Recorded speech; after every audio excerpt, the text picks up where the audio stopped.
Hello viewers, আসসালামু আলাইকুম। Welcome back to my channel. আজকে আবারও সবাইকে স্বাগতম জানাচ্ছি আমার নতুন আরও একটি রেসিপি দেখার জন্য। আজকে শেয়ার করব কাঁচা আলু আর ডিম দিয়ে মুখে স্বাদ লেগে থাকার মতো একটা নাস্তা তৈরির রেসিপি। সকাল বিকেলের নাস্তা কিংবা যে কোনো মেহমান আপ্যায়নের জন্য আজকের নাস্তাগুলো কিন্তু খুব কম সময়ে তৈরি করে নেওয়া যাবে। আলু আর ডিম দিয়ে এত টেস্টি মুখে স্বাদ লেগে থাকার মতো নাস্তা তৈরি করা যায়, এই রেসিপিটি দেখলে কিন্তু সত্যিই অবাক হয়ে যাবেন। আর একবার যদি এই নাস্তাগুলো বানিয়ে কাউকে খাওয়ানো হয় তাহলে কিন্তু বারবার রিকোয়েস্ট আসতেই থাকবে। তাই ভিডিওটি একদমই স্কিপ না করে শেষ পর্যন্ত দেখতে থাকুন। আশা করছি সবার কাছে ভীষণ ভালো লাগবে। ভালো লাগলে প্লিজ একটি লাইক দিয়ে চ্যানেলটিকে সাবস্ক্রাইব করে দিবেন আর পাশে থাকা বেল আইকনটি প্রেস করে দিতে পারেন যেন পরবর্তী ভিডিও নোটিফিকেশন সবার আগে পৌঁছে যায়। তাহলে চলুন দেখে নেওয়া যাক আজকের নাস্তাগুলো কিভাবে তৈরি করছি। ফার্স্টে এখানে দেখুন একটা বোর্ডের উপর আমি দুইটা কাঁচা আলু নিয়েছি। আলুগুলোর খোসা আমি আগে ছাড়িয়ে নিয়েছি। এখন একটা নাইফের সাহায্যে আলুগুলোকে একটু বড় টুকরো করে কেটে নিচ্ছি। বন্ধুরা, আলু দিয়ে তো আমরা প্রায় নাস্তা তৈরি করে থাকি। একদিন আলু ও ডিম দিয়ে আজকের নাস্তাটা ট্রাই করতে পারেন। আশা রাখছি আজকের নাস্তাটি খাওয়ার পর আপনি কিন্তু অন্য যে কোনো নাস্তা তৈরি করার কথা একদমই ভুলে যাবেন। বন্ধুরা, দেখতেই পাচ্ছেন আলুগুলো আমাদের বড় টুকরো করে কেটে নেওয়া হয়ে গিয়েছে। এখন এই আলুগুলোকে আমি একটা ছোট বাটিতে তুলে নিব। আর নাস্তাগুলো তৈরি করার জন্য এই আলুগুলোকে আমি খুব ভালোভাবে অফ স্কিনে ধুয়ে পরিষ্কার করে এগুলোকে সিদ্ধ করে নিব। তারপর এখানে দেখুন নাস্তাটি তৈরি করার জন্য আমরা একটা ডো তৈরি করব। তার জন্য একটা মিক্সিং বোলের মধ্যে নিয়ে নিচ্ছি 1.5 কাপ পরিমাণ আটা। আটার পরিবর্তে আপনারা চাইলে এখানে কিন্তু ময়দাটাও নিতে পারেন, কোনো অসুবিধা নেই। তারপর এটার মধ্যে অ্যাড করে দিচ্ছি স্বাদ অনুযায়ী লবণ। তারপর অ্যাড করে দিচ্ছি 1 চা চামচ চিনি। তারপর এখানে এখন আমি হাত দিয়ে এই সব কিছু উপকরণ খুব ভালোভাবে আটার সাথে মিশিয়ে নিব। আটার এই ময়ামটা আমাদের একটু সময় নিয়ে দিতে হবে। আটার ময়ামটা যত ভালো হবে নাস্তাগুলো খেতেও কিন্তু ততটাই খাস্তা হবে। কিভাবে বুঝবেন আটাটা আমাদের খুব ভালোভাবে ময়াম দেওয়া হয়ে গিয়েছে? মেশাতে মেশাতে যখনই এরকম মুষ্টি করলে দলা পাকিয়ে যাবে আবার গুড়মুড়িয়ে ভেঙে যাবে তখনই বুঝতে হবে আটাটা আমাদের খুব ভালোভাবে ময়াম দেওয়া হয়ে গিয়েছে। এখন এটার মধ্যে আমরা পানি অ্যাড করে একটা ডো তৈরি করে নিব। নাস্তার জন্য এই ডোটা তৈরি করার ক্ষেত্রে পানিটা কিন্তু একবারে দেওয়া যাবে না। প্রথমেই বেশি পরিমাণ পানি অ্যাড করে ফেললে ডোটা কিন্তু লুজ হয়ে যাওয়ার চান্স থাকবে। তাই অল্প অল্প করে পানি অ্যাড করতে হবে আর সফট একটা ডো তৈরি করে নিতে হবে। বন্ধুরা, যারা আমার এই ভিডিওটি দেখছেন প্লিজ একটি লাইক দিয়ে চ্যানেলটিকে সাবস্ক্রাইব করে দিবেন। আর যারা ফেসবুক পেজ থেকে দেখছেন প্লিজ একটি ফলো দিয়ে দিবেন। অনেকেই আছেন ভিডিও দেখেন কিন্তু লাইক দেন না, প্লিজ একটি লাইক দিয়ে দিবেন। বন্ধুরা দেখুন আমাদের কিন্তু নাস্তার জন্য ডোটা তৈরি করা হয়ে গিয়েছে। এখন এটার মধ্যে আমি অ্যাড করে দিচ্ছি 1 টেবিল চামচ রান্নার তেল। এখন হাত দিয়ে তেলটাকে ডোর মধ্যে খুব ভালোভাবে মেখে নিচ্ছি আর একটা ঢাকনা দিয়ে ঢেকে রেখে দিচ্ছি 10 মিনিটের জন্য। তারপর এখানে দেখুন একটা মিক্সিং বোল নিয়েছি। এখন এটার মধ্যে আমরা যে আলুগুলো সিদ্ধ বসিয়ে দিয়েছিলাম আলুগুলো এখন খুব ভালোভাবে সিদ্ধ হয়ে গিয়েছে। এখন এগুলোকে আমি মিক্সিং বোলটার মধ্যে নিয়ে নিচ্ছি। এখন একটা কাঁটা চামচের সাহায্যে আলুগুলোকে আমি খুব ভালোভাবে ম্যাশ করে নিব। এই কাজটি আপনারা চাইলে কিন্তু হাতের সাহায্যেও করতে পারেন, কোনো অসুবিধা নেই। বন্ধুরা দেখুন আলুগুলো আমাদের খুব ভালোভাবে ম্যাশ করা হয়ে গিয়েছে। এখন এই আলুগুলোর মধ্যে আমি অ্যাড করে দিব একটা সিদ্ধ ডিম। আর এই ডিমটাকে আমি একটা গ্রেটারের সাহায্যে খুব ভালোভাবে গ্রেট করে দিয়ে দিচ্ছি। দেখুন ডিমটা আমাদের খুব ভালোভাবে গ্রেট করে আলুর মধ্যে নিয়ে নেওয়া হয়ে গিয়েছে। এখন এই আলু আর ডিমের মধ্যে বাকি উপকরণগুলো অ্যাড করে নেব। ফার্স্টে দিয়ে দিচ্ছি 2 টেবিল চামচ পেঁয়াজ কুচি। তারপর অ্যাড করে দিচ্ছি 1 টেবিল চামচ কাঁচামরিচ কুচি। তারপর দিয়ে দিচ্ছি 2 টেবিল চামচ ধনিয়া পাতা কুচি। দিয়ে দিচ্ছি 1/4 টিস্পুন লবণ। এখন কিছু গুঁড়ো মশলা অ্যাড করব। ফার্স্টে দিয়ে দিচ্ছি 1/4 টিস্পুন মরিচের গুঁড়া। ঝালের পরিমাণটা যার যার টেস্ট অনুযায়ী দেওয়া যাবে। তারপর অ্যাড করে দিচ্ছি 1/4 টিস্পুন ধনিয়া গুঁড়া।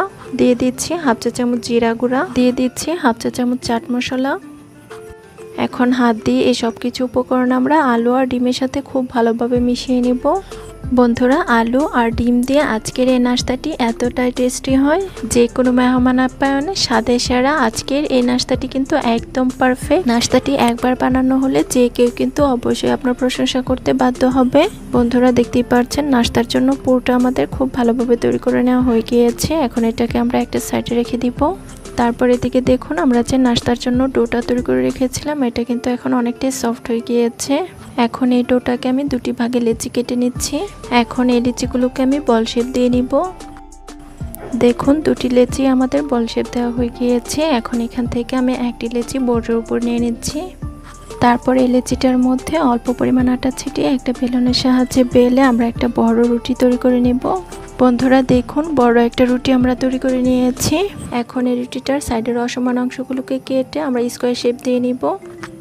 দেখতেই পাচ্ছেন রুটিটা আমাদের স্কোয়ার শেপ করে কেটে নেওয়া হয়ে গিয়েছে। এখন এই সাইডের অসমান অংশগুলো কিন্তু আমরা ফেলবো না, এগুলো দিয়ে আবারও রুটি তৈরি করে নাস্তার জন্য তৈরি করে নিব। এখন এই স্কোয়ার শেপের রুটিটাকে মাঝখান দিয়ে কেটে আমরা 3টি ভাগে ভাগ করে নিব। তারপর রুটিটাকে আড়াআড়ি ভাবে কেটে এরকম ছোট ছোট স্কোয়ার শেপ করে কেটে নিব। এখন এই স্কোয়ার শেপের রুটিগুলোর মধ্যে আমরা যে আলুর পুরটা রেডি করে রেখেছি সেখান থেকে অল্প পরিমাণ করে এটার মধ্যে অ্যাড করে নিচ্ছি। এখন নাস্তাগুলো সিল করার জন্য সাইডের অংশগুলোতে আমি অল্প পরিমাণ পানি লাগিয়ে নিচ্ছি। আর একইভাবে সবগুলোতে আমাদের পানি লাগিয়ে নিতে হবে, তা না হলে নাস্তাগুলো সিল করার পর খুলে যাবে। এখন নাস্তাগুলো তৈরি করে নিব, তার জন্য একটির এক পাশ দিয়ে মুড়িয়ে নিচ্ছি, তারপর সাইডের অংশগুলো খুব ভালোভাবে সিল করে নিচ্ছি। দেখতেই পাচ্ছেন আমাদের একটি নাস্তা তৈরি করা হয়ে গিয়েছে। এই নাস্তাগুলো বানানো কিন্তু খুবই সহজ, দেখতেই পাচ্ছেন খুব সহজে এগুলো কিন্তু বানিয়ে নেওয়া যাচ্ছে। এখন একইভাবে বাকি সবগুলো নাস্তা আমরা বানিয়ে নিব। বন্ধুরা দেখুন, একইভাবে বাকি সবগুলো নাস্তা আমরা বানিয়ে নিয়েছি। এখন নাস্তাগুলোর দুটি পাশ আলতো হাতে একটা কাঁটা চামচের সাহায্যে প্রেস করে একটু ডিজাইন তৈরি করে নিচ্ছি। একইভাবে বাকি নাস্তাগুলো আমরা কাঁটা চামচের সাহায্যে ডিজাইন তৈরি করে নিব। বন্ধুরা দেখুন, একইভাবে বাকি সবগুলো নাস্তা আমরা বানিয়ে নিয়েছি। আর দেখুন এ পর্যায়ে নাস্তাগুলো দেখতে কি অসম্ভব কিউট হয়েছে। এখন এই নাস্তাগুলোকে আমরা একটা প্লেটের মধ্যে নিয়ে নিব। বন্ধুরা আবারও বলছি, যারা আমার এই ভিডিওটি দেখছেন প্লিজ একটি লাইক দিয়ে চ্যানেলটিকে সাবস্ক্রাইব করে দিবেন।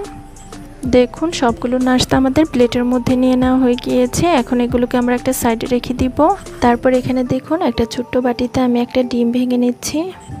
এখন এই ডিমটার মধ্যে খুব সামান্য পরিমাণ লবণ এড করে ডিমটাকে খুব ভালোভাবে ফেটিয়ে নিব। ডিমটা ফেটিয়ে নেওয়া হয়ে গেলে এটার মধ্যে আমরা যে নাস্তাগুলো তৈরি করে রেখেছি সেখান থেকে একটা এই ডিমের মধ্যে খুব ভালোভাবে ডিপ করে নিচ্ছি। নাস্তাটাকে এভাবে রাখা যাবে না, এটাকে আমাদের সঙ্গে সঙ্গে তেলের মধ্যে ভেজে নিতে হবে। তার জন্য এখানে দেখুন চুলায় একটা প্যান বসিয়ে দিয়েছি, আর এটার মধ্যে আমি পর্যাপ্ত পরিমাণ তেল অ্যাড করে নিচ্ছি। তেলটা যখন খুব ভালোভাবে গরম হয়ে যাবে এর মধ্যে আমি নাস্তাটাকে অ্যাড করে দিচ্ছি। আর একইভাবে বাকি সবগুলো নাস্তা ডিমের মধ্যে ডুবিয়ে আমরা তেলের মধ্যে ছেড়ে দিব। নাস্তাগুলোর একটি পাশ হয়ে এলে আমি একটা কাঁটা চামচের সাহায্যে নাস্তাগুলোকে উল্টে দিব আর মিডিয়াম হিটে এই নাস্তাগুলোকে ভেজে নিব। আর নাস্তাগুলোকে আমরা দুটি পাশ মুচমুচে করে ভেজে নিব। বন্ধুরা দেখতেই পাচ্ছেন নাস্তাগুলো কিন্তু খুব সুন্দরভাবে ভাজা হয়ে গিয়েছে আর খুব সুন্দর একটা কালারও চলে এসেছে। এখন আমি একটা ছাঁকনির সাহায্যে নাস্তাগুলোকে খুব ভালোভাবে তেল ঝরিয়ে তুলে নিব। বন্ধুরা দেখুন সবগুলো নাস্তা আমাদের খুব ভালোভাবে তেল ঝরিয়ে তুলে নেওয়া হয়ে গিয়েছে। এখন একই প্রসেসে বাকি সবগুলো নাস্তা ডিমের মধ্যে গড়িয়ে আমরা তেলের মধ্যে ভেজে নিব। সবগুলো নাস্তা ভাজা হয়ে গেলে আমি আপনাদের মাঝে পরিবেশন করে দেখিয়ে দিব। বন্ধুরা দেখুন সবগুলো নাস্তা আমাদের তেলের মধ্যে ভাজা হয়ে গিয়েছে আর দেখতেই পাচ্ছেন এগুলো দেখতে কি অসম্ভব লোভনীয় হয়েছে। ডিম আর আলু দিয়ে মুখে স্বাদ লেগে থাকার মতো একটা নাস্তা তৈরি করে দেখিয়েছি। এই নাস্তাগুলো খেতে এতটাই টেস্টি হয়েছিল, আমার বাসার বাচ্চা থেকে বড় সবাই কিন্তু ভীষণ পছন্দ করেছে। ডিম আর আলু দিয়ে সহজ নাস্তা রেসিপি তৈরি করতে চাইলে এটা বানিয়ে দেখতে পারেন। আশা করছি আমার আজকের নাস্তা রেসিপিটি সবার কাছে ভীষণ ভালো লেগেছে। রেসিপি ভালো লাগলে চ্যানেল সাবস্ক্রাইব করে সাথে থাকবেন। আর যারা ফেসবুক পেজ থেকে দেখছেন প্লিজ একটি ফলো দিয়ে দিবেন। সবাই অনেক বেশি ভালো থাকবেন। ধন্যবাদ সবাইকে। আল্লাহ হাফেজ।